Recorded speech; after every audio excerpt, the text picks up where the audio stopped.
In three, two, one. Hello, Kim.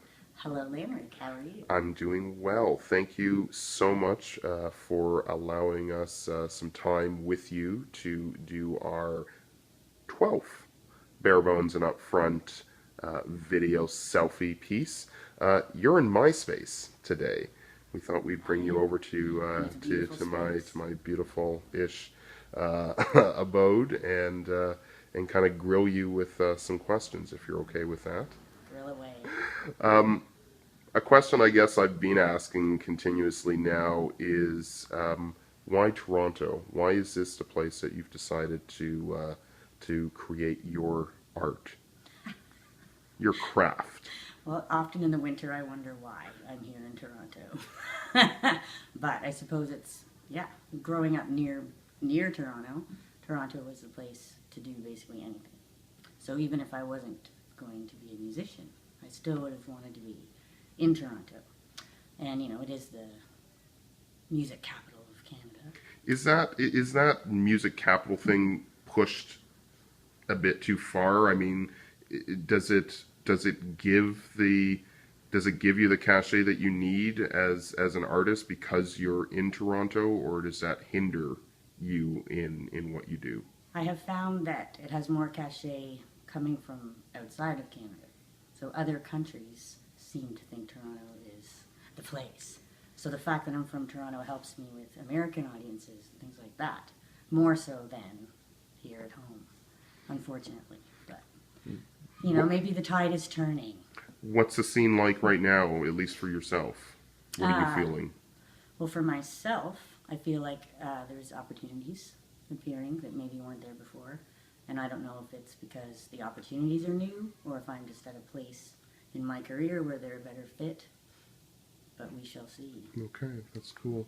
The music that you create, what genre do you think you could place yourself in? I tend to call it soft rock. Okay. Others have called it jazz or folk blues or jazz blues. I can see where the blues side comes in, but the jazz thing has always thrown me.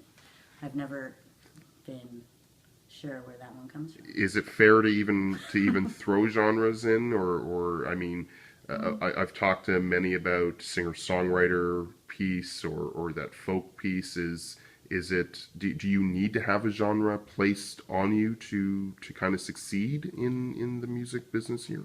I would say it depends on what you're doing. If for me as an artist, when I release an album by Jarrett, it definitely try to make the stuff similar. So they end up being singer-songwriter, alt country, folk blues based stuff. But if I'm just writing a song, the song can be presented in any number of ways. So I don't try to limit the songwriting as it comes out. But the stuff I choose to record as me tends to fit my soft rock thing. And kind of touching on the songwriting piece, are you able to create your stuff yourself? Do you collaborate? How do you put together, put pen to paper on your songs? I used to largely write alone, and co-writing sometimes, but I've been co-writing a lot with Elena Hart the past few years, and we've just been writing sort of for fun. And now, she does some of those songs, and I'm going to be putting some of those songs on my next release, and we're also going to do a release together. So I do enjoy the collaborating with them, because it's freer. Sometimes I find when I'm alone, I get a little too overthinky about what I'm doing. No, that's cool. So it's more, liberated than others. If you weren't singing, if you weren't a musician, what do you think you'd be doing?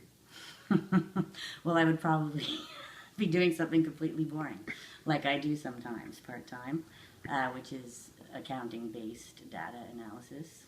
And which is very helpful as a musician to do that, because income's being sporadic and sort of all over the place. It's, my budgeting skills come in handy.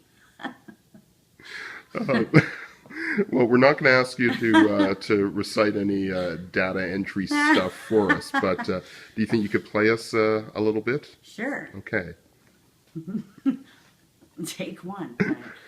I always feel strange singing into people's phones. I'll do a song that I wrote quite a long time ago for my first record.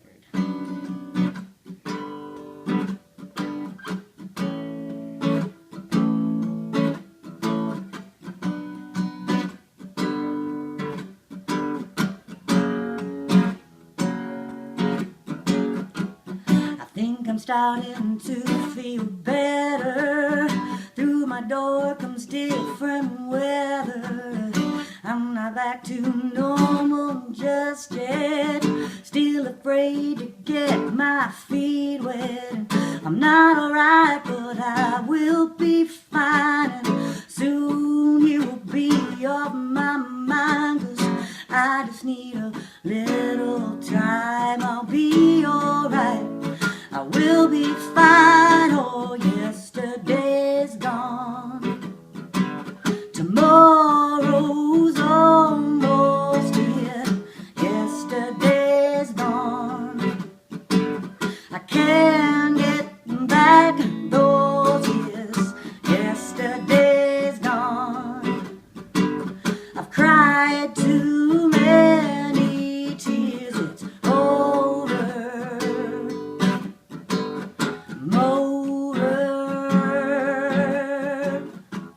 It's been so long since I felt happy. I've gotten used to feeling worried. I still can't sleep alone in my bed, and visions of you still fill my head. And I'm not alright, but I will be fine. Soon you will be off my mind. 'Cause I just need a little time. I'll be alright.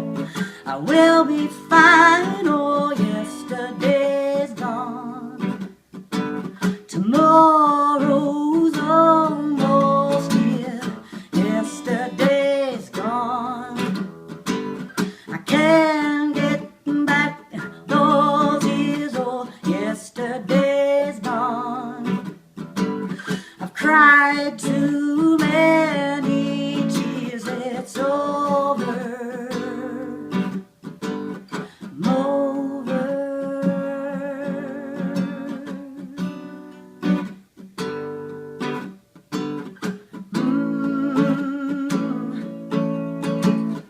Yesterday's gone.